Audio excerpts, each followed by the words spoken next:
I'm going to show you 3 different ways to play the G chord in drop D tuning. Now, for those of you who are new to drop D tuning, it just means that you're going to tune this low E string, the 6th string, down a note to a D. It's a fun tuning and it sounds exceptionally good when you're playing something in the key of D. Now, the first version is amazingly simple. So now you've tuned the lowest string down 1 full step or 1 note.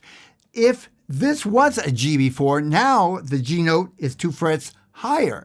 So to make a G chord, 5th fret, 6th string, I'm using my 3rd finger, 1st finger over on the 3rd fret, 1st string, strum.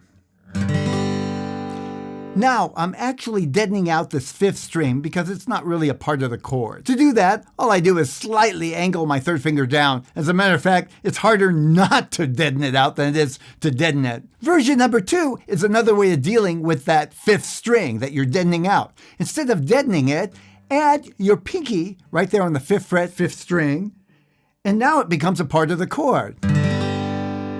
Sounds a little fuller even. And if you want to go a step farther, you can keep that and just bar the 1st and 2nd strings together on the 3rd fret.